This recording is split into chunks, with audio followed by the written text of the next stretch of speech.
जय श्री कृष्ण। स्वागत है आपका कथा सागर में, जहां हम सुनते हैं श्रीमद् भागवत सुख सागर की अमृतमयी कथाएं। जिस भगवान ने धरती पर अवतार लेकर धर्म की रक्षा की, भक्तों की पीड़ा हर ली और अधर्म का विनाश किया, उन्हीं वासुदेव नंदन श्री कृष्ण की कथा आज हम आगे बढ़ा रहे हैं। आइए शुरू करते हैं भगवान श्री कृष्ण के अन्य लीला और चरित्रों का वर्णन। उद्धव जी ने कहा, हे विदुर जी, श्री कृष्ण और बलराम ने कंस का वध करके अपने माता पिता को उसके बंदी गृह से मुक्त कराया और उन्हें उच्च सिंहासन पर बैठाया। उसके बाद वे सांदीपनि मुनि के आश्रम में शास्त्रों की शिक्षा लेने तथा योग साधना के लिए चले गए। वहां उन्होंने गुरु दक्षिणा के रूप में उनके मृतक पुत्र को पंचजन नामक राक्षस के पेट से बाहर निकाला और उसे जीवित कर दिया।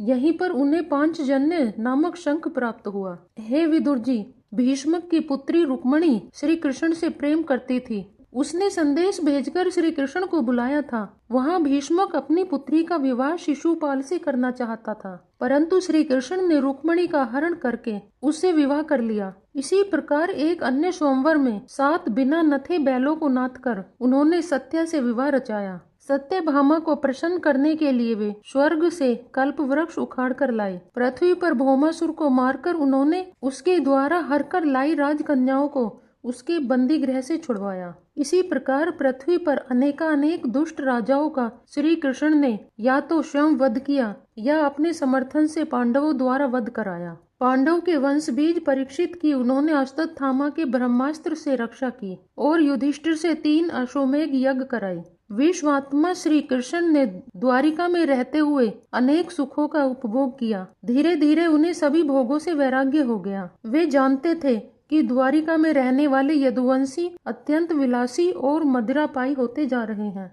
इसके लिए उन्होंने ऋषि मुनियों के अपमान की लीला रची और उनसे यदुवंश का विनाश का शाप दिलाया, जिसके कारण सभी यदुवंशी आपस में लड़कर मर गए। शेष यदुवंशियों ने प्रभास क्षेत्र में जाकर स्नान किया और पितरों का तर्पण किया तथा ब्राह्मणों को नाना प्रकार के दान दिए। इसके पश्चात पृथ्वी पर सिर टिकाकर उन्हें प्रणाम किया। प्रभु की लीलाओं का वर्णन करते हुए तृतीय स्कंद का 3रा अध्याय समाप्त हुआ। अब हम 4था अध्याय सुनते हैं। उद्धव जी ने कहा, हे विदुर जी, यादवों का विनाश देखकर श्री बलराम जी बैकुंठवासी हो गए और स्वयं श्री कृष्ण वन में जाकर एक वृक्ष के नीचे बैठ गए। उन्होंने मुझसे पहले से ही कह दिया था कि मैं बद्री का आश्रम चला जाऊं। वे मृत्यु लोक को छोड़कर अपने धाम वापस जाना चाहते थे। मैं उनकी आज्ञा का उल्लंघन नहीं कर सका। अश्रु बहाता हुआ मैं वहां से चला आया। मैं प्रभु के चरणों की वंदन करके यहाँ आया हूँ। उन्होंने ही मुझे आत्म तत्व का आदेश दिया है और अपने विश्व रूप का ज्ञान कराया था।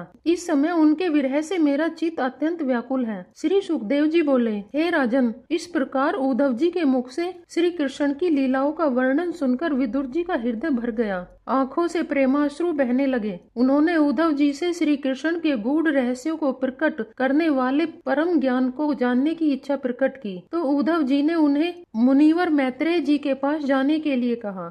उसके बाद विदुर जी उनसे विदा होकर मैत्रेय जी से भेंट करने की इच्छा से चल पड़े। वहां से चलकर वे गंगा के किनारे उस आश्रम में पहुंचे जहां मैत्रेय ऋषि रहते थे। राजा परीक्षित ने पूछा, हे भगवान, यदुवंश तो नष्ट हो गया, यहाँ तक कि त्रिलोकीनाथ श्री हरि को भी अपना मानवी रूप छोड़कर जाना पड़ा, फिर उद्धव जी कैसे बच गए? श्री सुखदेव जी ने कहा, हे राजन, अपने वंश के विनाश के उपरांत श्री हरि ने अपने विग्रह को त्यागते समय यही सोचा था कि अब इस लोक में मेरे चले जाने के बाद संयम शिरोमणि उद्धव जी ही हैं, जो मेरे ज्ञान को ग्रहण करने के सच्चे अधिकारी हैं। अतः मेरे ज्ञान की शिक्षा देने के लिए वे अभी यहीं रहें।